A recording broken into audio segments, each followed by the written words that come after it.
Ini saya lanjut pertemuan 2 ya. Yang berapa pengantarnya? Jadi karena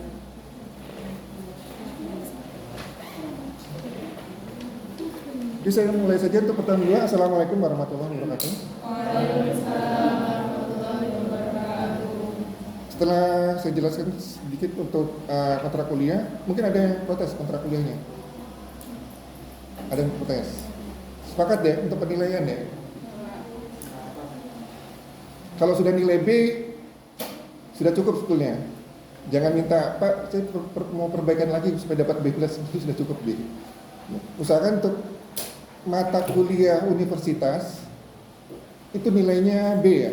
Pancasila, kemudian bahasa Indonesia misalnya, itu minimal B. Kalau kalian nilai C, harus mengulang. Jangan sampai nanti pas skripsi, ada mata kuliah universitas yang C.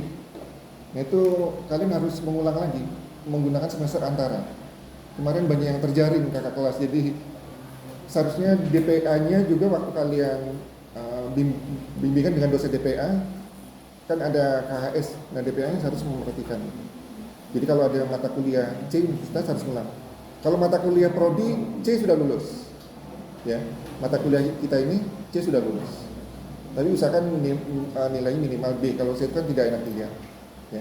Jadi kalau mata kuliah prodi minimal C sudah lulus, tapi kalau mata kuliah universitas minimal B yang lulus. Jadi dilihat mulai sekarang, kalian perhatikan lagi KS kalian kan di rumah nanti ada yang perlu diulang nggak? Jangan sampai nanti pas di akhir-akhir baru kerepotan, ya.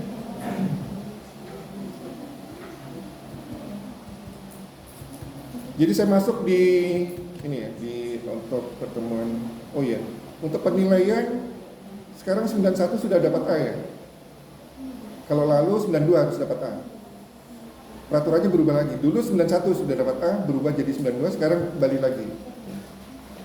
Untuk nilai B ini mulai 81 sampai 90,99. Jadi kalau nilainya 90,99 belum bisa dapat A ya, mutlak harus 91.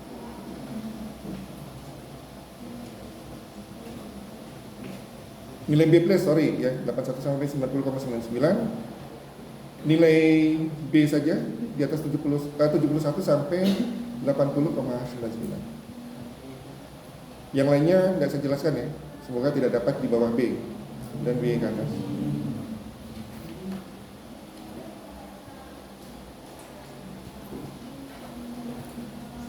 Metode perkuliahan saya menggunakan kita lebih menyampaikan materi, kemudian saya presentasikan, kemudian kita lebih banyak interaktif ya. Kalian aktif, keaktifan kalian saya nilai. Alat bantu kita dalam perkuliahan ini selain LCD ada whiteboard ya. Seharusnya ruangannya juga kurang representatif ini. Panas ya. Panas sekali. Nah sekarang harus di video ini. Jadi saya nanti sampai rumah saya perhatikan mana yang serius, mana yang tidak. Lihat kalau pas saya gini saya nggak bisa menentukan satu-satu. Nanti pas sampai rumah saya cek lagi mana yang serius, mana yang ngobrol saja, mana yang tidur, kelihatan. Ya, ini baiknya juga semua dosen sekarang harus rajin memberi perkuliahan. Ya. Yang tidak masuk ketahuan sekarang. Sistemnya diperbaiki agar mutu kalian juga nanti lulusan kalian juga lebih baik. Jadi sekali lagi persaingan kalian itu bukan sampai pengorbanan kalian bukan persaingan itu bukan sampai wisuda saja. Persaingan kalian dimulai sebetulnya saat kalian lulus nanti. Karena kalian mencari kerja, pesaingnya sudah bukan dari UNIM saja, dari kampus lain. Kalau dari UNIM saja mungkin cari persaingan kalian hanya untuk nilai saja mungkin. Teman-teman nilainya berapa persaingan. Nah kalau lulus, nah itu persaingannya baru dimulai di situ. Jadi usahakan selama perkuliahan ini ilmunya kalian dapatkan semaksimal mungkin atau semaksimal mungkin. Jadi kalau belum ada ngerti cepat ditanyakan ke dosen. Ya. Kalian masuk, pas keluar ada nilai tambahnya. Jangan sampai kalian masuk dan keluar kelas ini hari ini tidak ada nilai tambah. Ya, jadi kalian masuk tadi misalnya belum paham SPT, saat keluar sudah paham. Ya, walaupun tidak 100% ya, Kadang mahasiswa nangkapnya yang diberikan dosen mungkin tidak 100%. 75% atau 60% sudah cukup gitu. Ditambah lagi nanti kan saya berikan materi ya, belum saya enroll.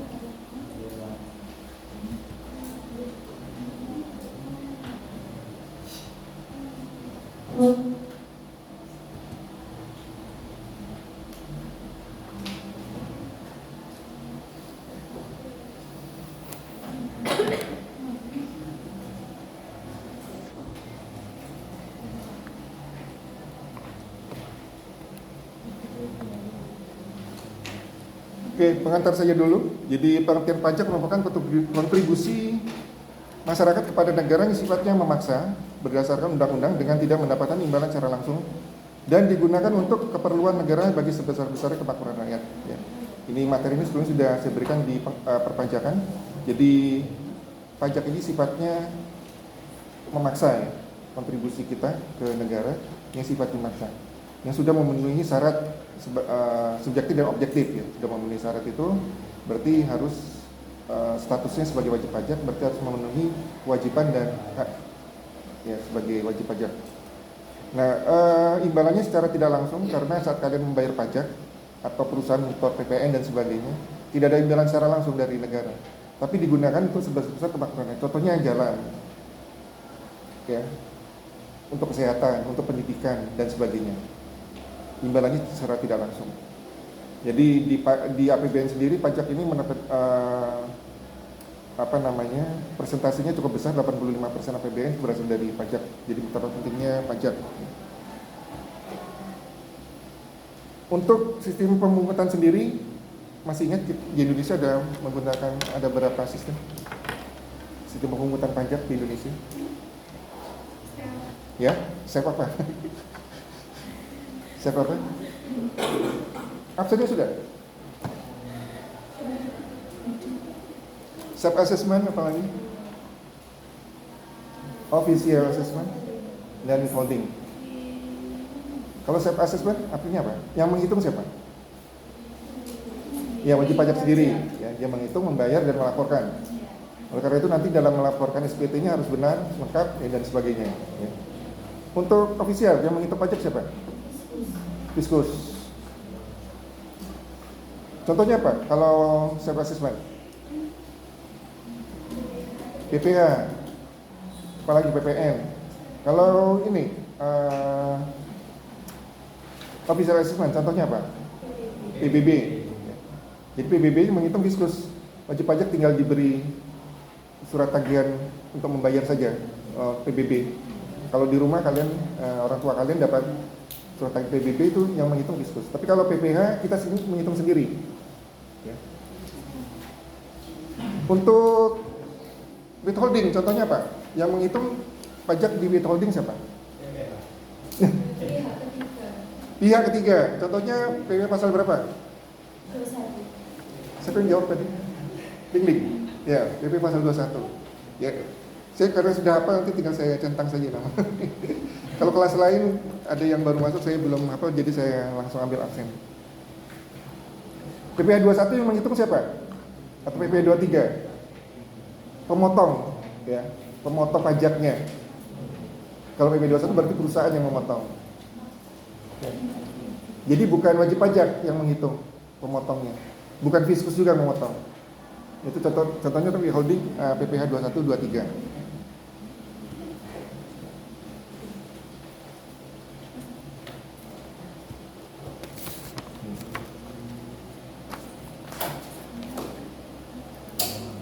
Kalau menjawab ngacung tangan ya, biar saya tahu ya.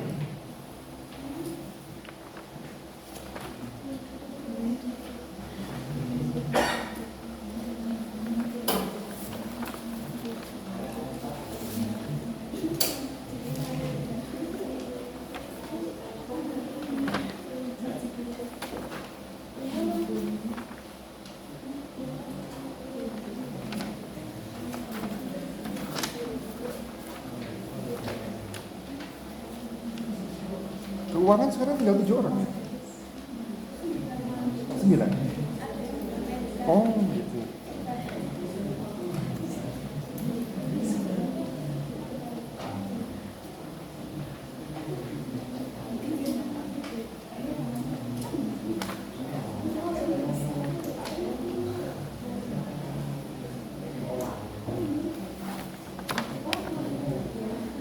Jadi untuk SPT dia ada yang uh, uh, dibedakan dua ya, ada SPT masa dan SPT tahunan. Kalau masa berarti bulan ya. Jadi SPT 01, misalnya SPT 02 berarti SPT bulan Januari, bulan Februari. Masa itu bulan. Ada juga SPT tahunan berarti dalam satu tahun pajak, satu takwib 12 bulan. Contohnya untuk masa ini PPH bisa SPT PPH. Kemudian PPN hanya masa saja ya, PPN tidak ada tahunan, tidak ada SPT tahunan. Kemudian untuk SPT tahunan antara lain tetap PPH juga ada. Bentuk SPT di sini bisa formulir kertas, hard copy atau dokumen elektronik. Dulu kita melaporkannya dalam bentuk hard ya, jadi kita print, kita kirim ke kantor pajak. Sekarang serba elektronik, jadi soft file-nya saja. Setelah hard copy ada ESPT namanya. Sekarang ESPT tidak digunakan, sekarang menggunakan e-form. Jadi sebetulnya untuk aplikasi ada ESPT, kalau mau saya instalkan bisa. Dan pemasaran ada yang minta, tidak apa-apa. Untuk e-faktur juga, kalau ada yang mau minta bisa saya instalkan.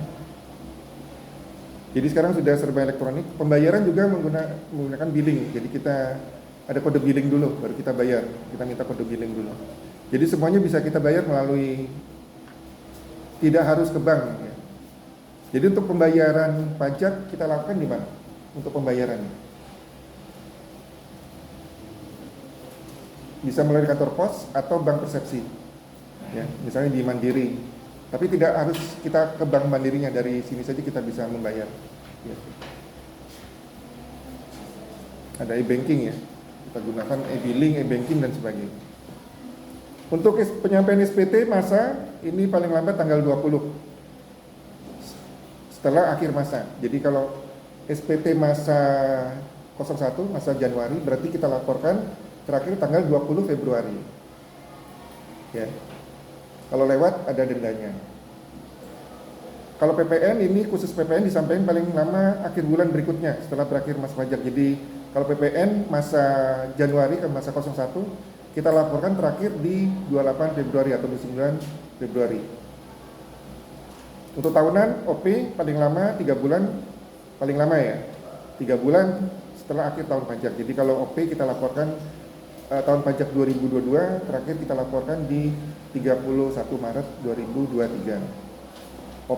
Badan kita laporkan paling lama 4 bulan setelah akhir tahun pajak. Jadi kalau SPT badan tahun 2022 kita laporkan terakhir tanggal 30 April tahun 2023. Tapi jangan, maksudnya di sini bukan di tanggal akhirnya ya, terakhir pelaporannya. Kalau bisa secepatnya. Masalah kalau melewati tanggal ini kita sudah kena denda. Ya. Apalagi sekarang serba elektronik, takutnya jaringan. Ya.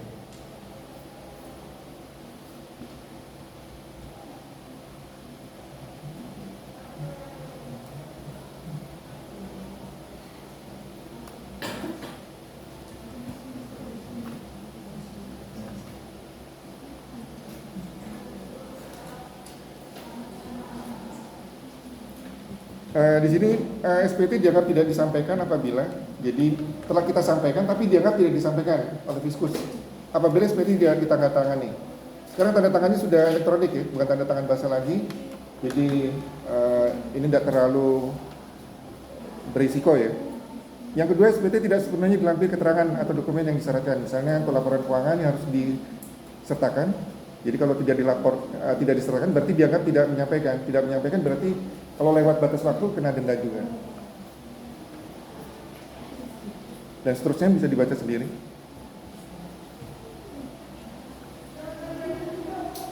Nah ini saya jelaskan sedikit koreksi fiskal ya. Jadi untuk koreksi fiskal ini proses penyesuaian antara laba komersial yang berbeda dengan ketentuan fiskal untuk menghasilkan penghasilan itu atau laba yang sesuai dengan ketentuan pajak. Jadi laporan keuangan khususnya ini untuk yang badan ya, badan atau OP memiliki usaha. Laporan keuangan yang kalian susun selama ini itu adalah laporan keuangan komersial, disusun berdasarkan prinsip akuntansi berterima umum. Ya, di Indonesia standarnya menggunakan SAK, standar akuntansi keuangan. Nah, kadang ada perbedaan pengakuan antara standar akuntansi keuangan dengan undang-undang perpajakan. Kita melaporkan pajak untuk pajak berdasarkan undang-undang perpajakan. Ya, sekali lagi kita menghitung pajak itu berdasarkan undang-undang perpajakan. Kadang ada pengakuan pendapatan dan biaya antara undang-undang perpajakan dengan laporan keuangan komersial yang disusun berdasarkan SAK tadi. Apabila ada perbedaan pengakuan, maka harus dilakukan penyesuaian, namanya koreksi fiskal atau rekonsiliasi fiskal, agar penghitungan pajaknya, laporan fiskalnya, laba fiskalnya sesuai dengan undang-undang perpajakan. Sampai sini bisa dipahami? Ya, kalau manajemen memang agak bingung ya. Untuk anak akuntansi aja masih bingung, apalagi manajemen. Yang mau tidak mau tetap saya sampaikan ya, biar tidak bingung. Karena pajak ini bukan hanya untuk akuntansi, tapi semua disiplin ilmu. Bisa dari jurusan FIP, bisa dari teknik juga bisa kalau mau menggeluti pajak. Jadi sifatnya umum pajak.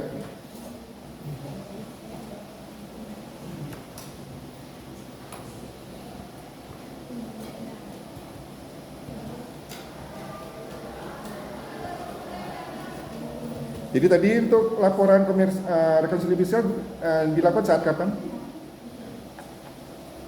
Koreksi fiskal dilakukan saat? Itu ada di depan. Terakhir kuis ya. Ini koreksi fiskal dilakukan apabila terjadi adanya perbedaan pengakuan baik penghasilan maupun biaya antara akuntansi komersial income statement dengan pengakuan penghasilan dan biaya menurut undang-undang BPH. Laporan keuangan atau income statement adalah laporan keuangan komersial, yaitu seluruh data penghasilan, baik itu penghasilan yang terutang PPh, tidak terutang PPh ataupun PPh yang telah dipotong final, harus dilaporkan dalam income statement. Ya. Jadi laporan keuangan itu berisi untuk hasil usaha dalam satu periode, berisi pendapatan dan biaya atau beban yang dikeluarkan, itu harus dilaporkan dalam bentuk laporan keuangan. Nah, berdasarkan ini nanti disusun kita hitung PPh-nya. Tapi kalau ada perbedaan pengakuan di laporan keuangan komersial dengan undang perpajakan, harus dilakukan rekonsiliasi fiskal atau koreksi fiskal. Hasil koreksi fiskal atau laba fiskal itu baru kita hitung PPh-nya. Ada yang masih bingung? Berarti sudah paham semua? Paham? Atau ada yang masih bingung? Yang sudah paham? Yang masih bingung nggak ngacung, yang sudah paham nggak ngacung.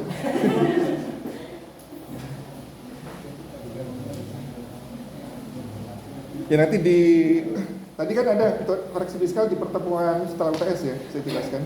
Pelan-pelan saja. Untuk manajemen saya kasih soal yang mudah-mudah saja.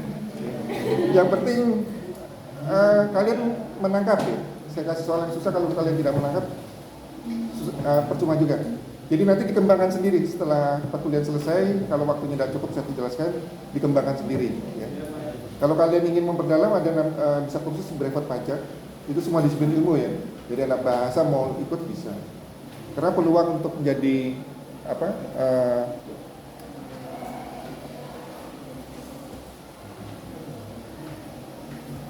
peluang untuk di bidang perpajakan masih luas. Tenaga perpajakan masih kurang kita ya. Oke, sampai sini dulu. Ada yang mau ditanyakan? Waktunya kuis.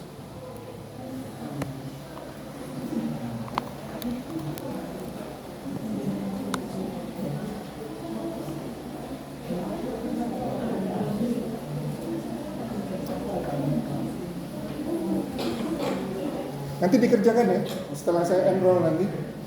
Ini tugasnya. Sebagian kita jawab di sini. Untuk keseluruhannya kalian jawab. Nanti di e-learning kalian upload, kalian store di e-learning.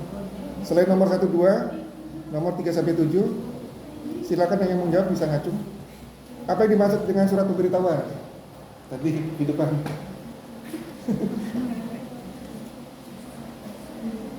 Apa yang dimaksud dengan SPT?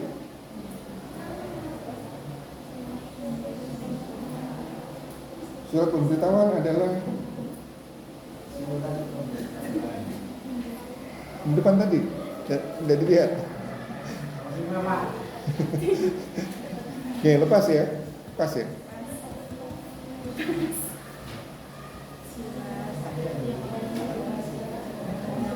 Nggak usah dicatat, nanti saya upload. SPT adalah sarana untuk melaporkan pajak oleh wajib pajak. SPT merupakan surat yang oleh wajib pajak digunakan untuk melaporkan penghitungan dan atau pembayaran pajak, objek pajak dan bukan objek pajak, dan atau harta dan kewajiban sesuai dengan ketentuan undang-undang. Jadi di SPT bukan hanya objek pajak yang kalian laporkan, yang bukan objek pajak juga kalian laporkan. Ya, jadi pendapatan, penghasilan yang bukan dari objek pajak, misalnya apa? Sumbangan. Itu bukan objek pajak, tidak dihitung pajaknya, tapi tetap kalian laporkan saja. Ya.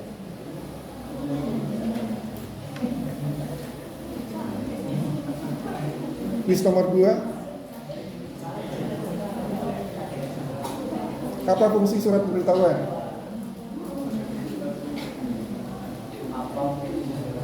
Kira-kira waktu kuliah tadi kelamun atau gimana? Panas, Pak. Ya? Panas. Apa? Panas. Berarti nanti bisa skripsinya apakah panas mempengaruhi? Ya, sebetulnya ini bangunannya dirancang untuk AC kalau begini. Karena ventilasinya kurang. Kalau non AC berarti ventilasi biasanya banyak atau jendelanya yang banyak. Apa fungsi surat pemberitahuan SPT? Fungsinya apa? Ngacu. Ya? Ya, fungsinya apa? Kalau tadi kan laporan saja. Oke. Menyampaikan.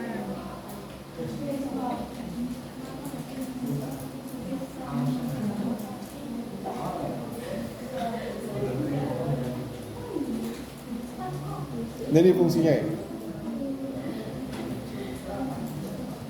Sarana melaporkan pertanggungjawaban penghitungan jumlah pajak yang sebenarnya terutang dan itu melaporkan kurang ya. Siapa tadi?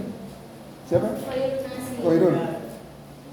Baru depannya saja dan melaporkan sampai exit D-nya belum. Enggak apa-apa. Separuh nilainya. Lumayan.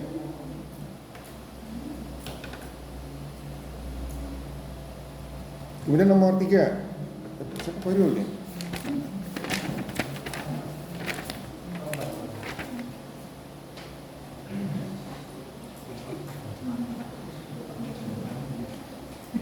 Nomor berapa Koirul? NIM-nya? SDM paling atas, Pak. SDM Koirun ya? Iya, paling. Nomor 5. Kapan batas waktu penyampaian SPT untuk SPT tahunan dan masanya? Ya.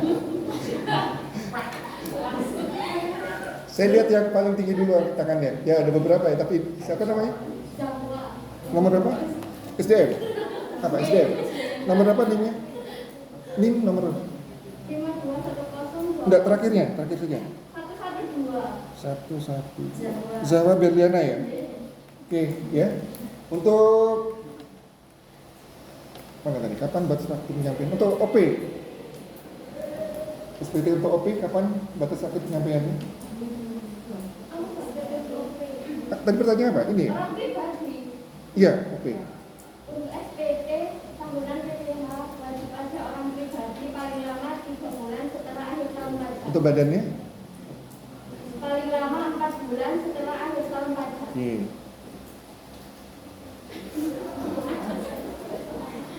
Nomor 6. Apa pedoman penyusunan laporan keuangan komersial dan laporan keuangan fiskal?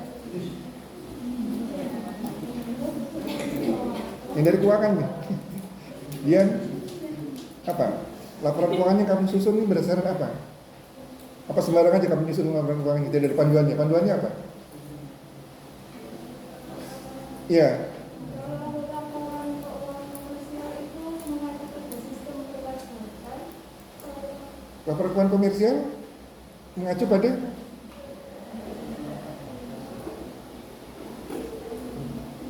Yang keuangan berapa orang? Oke. Kalau laporan keuangan sekalipun mengajukan proses perpajakan, kalau laporan keuangan domestik itu mengajukan standar akuntansi keuangan. Oke, siapa namanya? Nomor berapa ini? Berarti SDM. iya. Masih banyak ya? Masih banyak listnya. 83.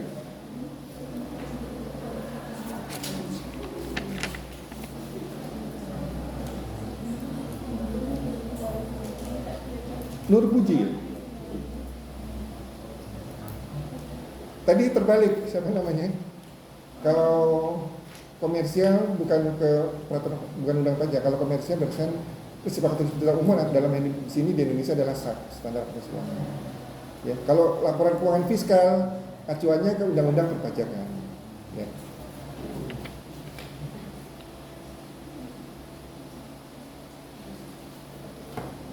Nomor 7 terakhir.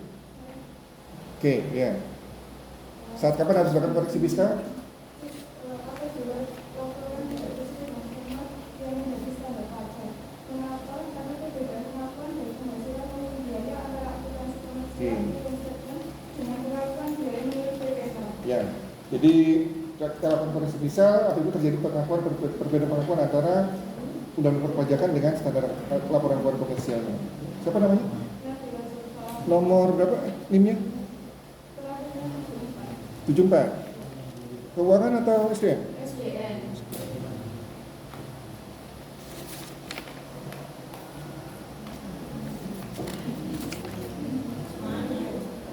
Nabila Zulfai.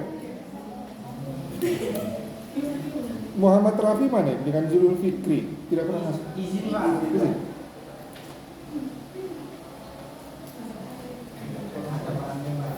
Ini Nabila Nafa ini ya, ikut KM ya? Iya.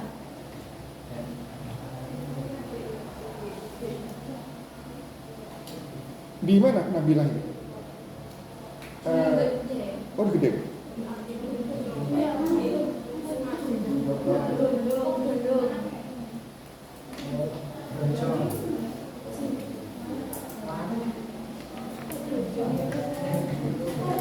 Dengan satu lagi siapa namanya? Raffi itu apa? Konsentrasi apa? Keuangan. SDM Pak. Keuangan, Pak. Keuangan. Operasi bahasa Maluku. Makanya telur nih. Ada telur ya tadi. Pagi apa?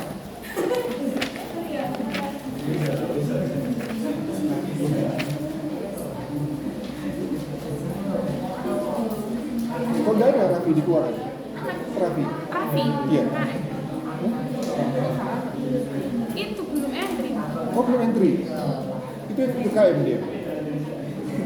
Nanti tolong suruh cepat entry KRS ya. Sama Nurul Hidayat, Pak. Siapa? Nurul Hidayat. Apa? Keuangan juga? Iya, keuangan. Belum. Sudah entry tapi belum validasi. Oh, Tapi sekarang kayaknya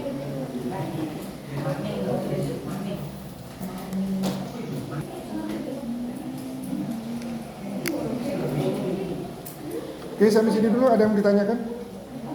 Pak itu materinya di Kenapa? e-learning. Iya, nanti saya di upload di alert ini semua. Mungkin modulnya kalau bisa minggu depan, saya usahakan minggu depan ya. Tapi nyetaknya ini agak lama ya. Sementara kita menggunakan di sini aja dulu, di materinya dulu. Jadi kalian nanti mengisinya di yang saya upload aja dulu, ya, untuk menunggu modulnya. Tuh, kali tidak ada pertanyaan, saya akhiri dulu. Kita ketemu minggu depan. Oke, Assalamualaikum warahmatullahi wabarakatuh.